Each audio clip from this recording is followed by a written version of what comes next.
We're back. You're listening to Executive Leaders Radio. My name is Dennis Powell of Massey Powell. My co-host today is Richard Marcus of the Marcus Group. Now it's our pleasure to introduce Manos Sifakis, CEO of customedialabs. Welcome. Thank you for having me. Tell me a little bit about what customedialabs does. Customedialabs is a marketing agency of the new era. Our mission is to revolutionize how brands engage their audience in this new era of digital. All right, so what's wrong with the way people are doing it now? I think the way people are approaching their brand engagement right now is very traditional still, very two-dimensional from our perspective. Basically, if I want to say something very simplistically, it's a pretty picture of something and a slogan and a very simple call to action. So I run a communications company and I come to you. Okay, I say, okay, I like your approach. What are you going to do for me? There's a lot of things that we will do for you. The first thing that we will do for you is actually identify your brand's value proposition and differentiation. And we're going to take that and we're going to try to deliver an experience. The world right now of engagement is not about expressions of a brand. It's how a brand gets experienced. So we're going to try to take that story and make it an interactive, immersive, captivating experience that is really engaging that audience. Now, interactive, I mean, this isn't about like putting an ad on television. No, television, radio, and all these things. We are on a radio show, but those things are great things to have. But we feel that they're a little bit further away from that conversion point. So where am I going to find my brand if I work with you and not with a traditional agency? You're going to be finding your brand expressed and experienced at the hands of your salespeople, directly to in front of that sales prospect audience. You're going to find your brand on the web. You're going to find your brand in basically all emerging media channels out there today. So give me an example of some of the really interesting emerging channels that you're getting people on. Yeah, absolutely. Right now, the thing that is really exploding is mobile. People, as you all know, are becoming more and more engaged with that particular channel. We are all in front of a smartphone device or a tablet device, and for us, that's where a lot of our brand engagement takes place. All right. So when did you start this company? I started this company in 2000. Right. Coming out of Computer Sciences Corporation, a major consulting force out there. Now, how big is your company? How many people do you have? We have 55 people, growing rapidly. We project growth rates of basically doubling every year for the next few years. That's impressive. Now, but all your people aren't here, are they? In the United States? No, we actually are a global company. We don't focus just on the tri-state area here in Pennsylvania. We are actually focusing on EMEA, Europe, Middle East, Africa, North America, and we have done things for Asia as well. Now, your company, who do you serve in your company mostly? We serve mostly pharmaceutical companies, biotech companies, in general, life sciences. Right. Richard, you had a question? Why did you decide to leave a large, very well-known corporate or consulting organization and start something like this on your own? Must have been a pretty big risk, scary to do. You know what? It was a big risk. It was a big gamble. I actually came here as an immigrant myself, so having that decision to make was not an easy one. But it happened in a very interesting way. Actually, I had two jobs in this country when I first got here. The one job was at a small place, and the next job was at a massive place. And both jobs taught me a lot of interesting things. And I felt that I had enough of an information set in front of me to make the decision, and I've never regretted it since. Okay, now your home country is Greece. Greece. Okay. Now your mom and dad were horticulturists. Mm-hmm. Now, I understand the way you described it in the green room. That's a pretty important job in Greece. Could you explain to me what they do? Absolutely. They worked for the Department of Agriculture of Greece. So it was a very important job, and it still is, because Greece is predominantly based, the economy is based on agriculture. Mm-hmm. So you said that mom was a perfectionist. Now, explain that to me. Absolutely. Mom was running the household. My father was the visionary. My mom was the person that basically project managed the whole household, made sure that everything was in place, the food, the supplies, so to speak. Everything was done by my mom. Now, did you admire that? I admire that because I really respected the need for structure, the need for organization.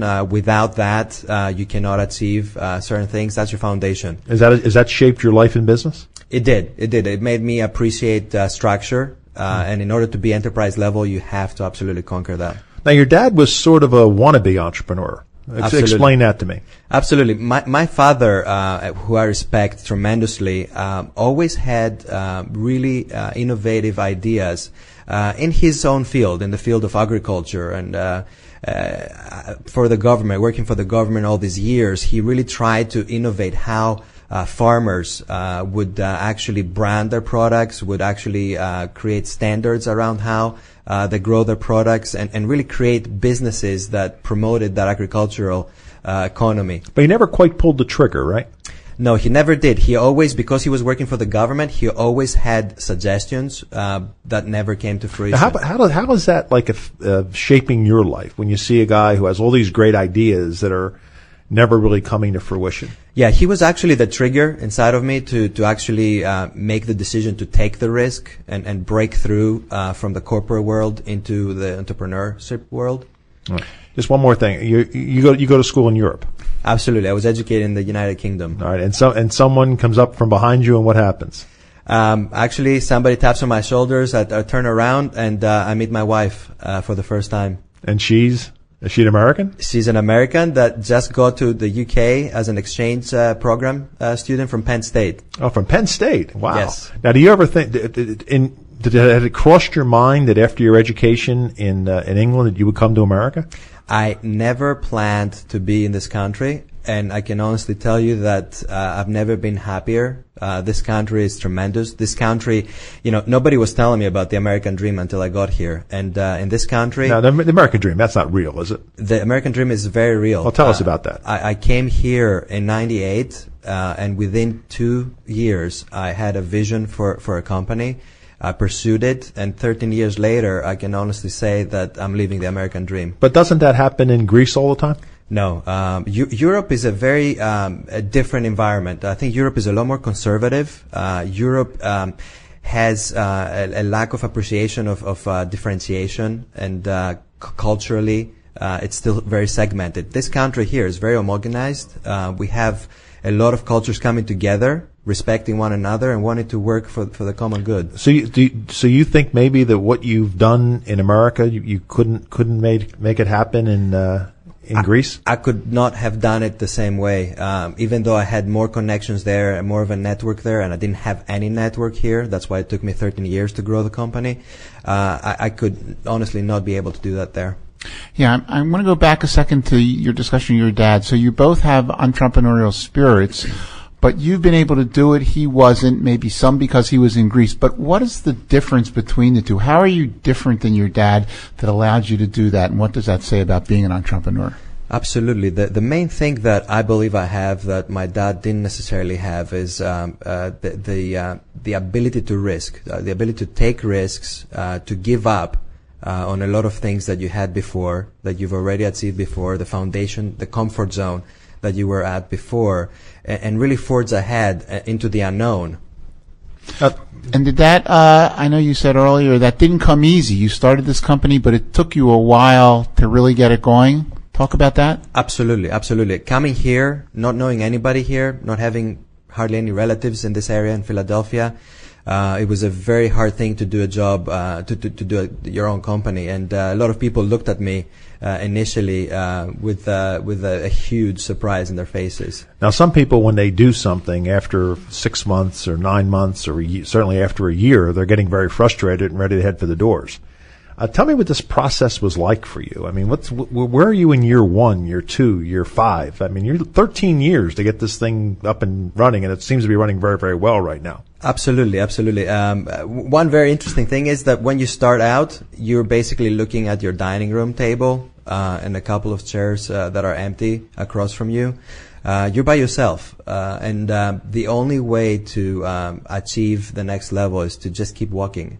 There's a big slogan that I appreciate tremendously from a known brand. And just those two words are really the epitome of succeeding. And what are those two words? Keep walking. Keep working. Keep walking. Yeah. Oh, okay. Now, I'm just wondering, like, what keeps somebody like you going? I mean, it's just, you knock on doors and they're obviously not opening for you. You pitch clients and they're obviously not buying what you're selling. What keeps you going? What keeps me going is this really bizarre ability to really visualize the end. I have this amazing vision in my head, and sometimes I almost act like I'm there. Mm-hmm. I have no doubt ever of what's going to happen and where we're going to be, and that's contagious. Actually, I'm able to transmit that to a lot of my team members. For people in our audience who are thinking about being entrepreneurs, what advice would you give them? The advice I would give them is to never stop. If you really feel like you have a good idea, if you really feel that you have what it takes to be an entrepreneur, don't stop with failure. The secret of success is to never stop at your failures. You learn from them, you evolve, you deviate, you assess where you are, and you just keep going. You keep walking. And what was the big break? The big break for me was to actually partner with an established organization that actually gave me the initial business development force that I needed to get my message out there. They had the credibility, they had the force, they had the access points, and I just leveraged that, and I'm very thankful of that. Could you give us your website? Absolutely. My website is www.customedialabs.com. We've been talking to Manos Sifakis, CEO of Custom Media Labs. To learn more about executive leaders, visit our website, executiveleadersradio.com. We'll be back in a moment right after this business spotlight.